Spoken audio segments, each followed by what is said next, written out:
Du coup d'envoi des Jeux Olympiques à Paris, Moscou est en colère après la décision d'interdire aux athlètes russes et biélorusses de participer à la cérémonie d'ouverture. Ils ne paraderont pas sur la scène avec les autres. On retrouve tout de suite Paul Gogo en direct de Moscou. Paul, Vladimir Poutine a dénoncé un scandale et il a utilisé des mots très durs contre le comité olympique qualifié de néo-nazi.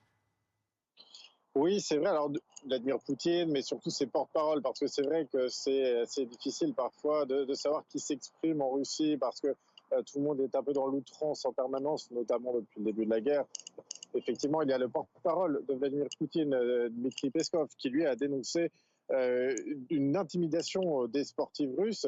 Et il a rapidement été suivi par Maria Zakharova, la porte-parole du ministère des Affaires étrangères, qui elle a utilisé beaucoup de mots durs, difficiles. Elle a qualifié cette situation de mesure discriminatoire, illégale, injuste, inacceptable, jusqu'à en venir au racisme et au néonazisme, des mots qu'elle a prononcés. Tout ça correspond évidemment, on le comprend, à une stratégie de la Russie qui, notamment depuis le début de la guerre, mais ça existait même avant 2022, essaye de faire passer les Occidentaux pour des russophobes, c'est le terme qui est souvent utilisé, en mêlant le côté Russie et le côté Kremlin dans un même terme, ce terme de russophobie.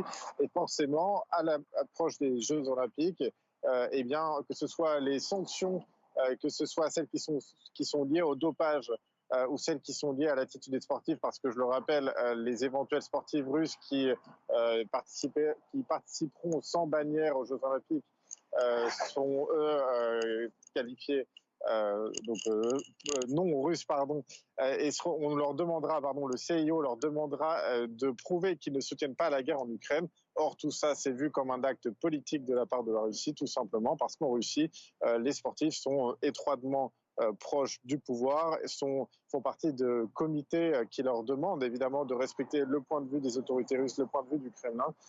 Et donc le Kremlin sait utiliser cette situation à des fins politiques et c'est exactement ce qui est en train d'être fait en ce moment par le Kremlin.